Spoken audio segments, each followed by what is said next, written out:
Hello guys, welcome back to my channel. কেমন আছো সবাই? আশা করছি সবাই খুব ভালো আছো আর সুস্থ আছো। তো আজকে আমি বানাচ্ছি ধনেপাতা আলুর দম। তার জন্য একটা মিক্সিং জারে একটা টমেটো কুচি করে আর নিয়েছি 4-5টা কাঁচা লঙ্কা আর অনেকগুলো ধনেপাতা দিয়ে একটা পেস্ট বানিয়ে নিতে হবে। তারপর কড়াইয়ে সর্ষের তেল গরম করতে দিতে হবে। গরম হয়ে আসলে দিয়ে দিতে হবে 2টো শুকনো লঙ্কা, তেজপাতা, গোটা জিরে ফোড়ন। তারপর দিতে হবে কেটে রাখা আলুগুলো দিয়ে ভালো করে ভেজে নিয়ে তুলে নিতে হবে।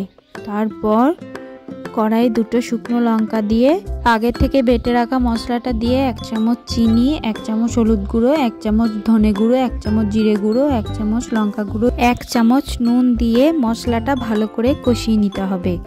মশলাটা কষানো হয়ে গেলে আগে থেকে ভেজে রাখা আলুগুলো দিয়ে মশলার সাথে কষিয়ে নিতে হবে। তারপর অল্প অল্প জল দিয়ে আলুগুলো ভালো করে কষতে থাকতে হবে। খুন্তি থামালে চলবে না, খুন্তিটা দিয়ে অনবরত নাড়তে হবে।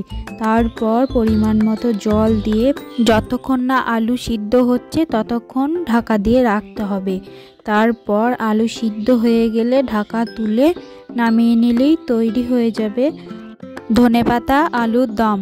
এটা পরোটা, রুটি, লুচি দিয়ে জাস্ট অসাধারণ লাগে খেতে। একবার তোমরা বাড়িতে বানিয়ে দেখো।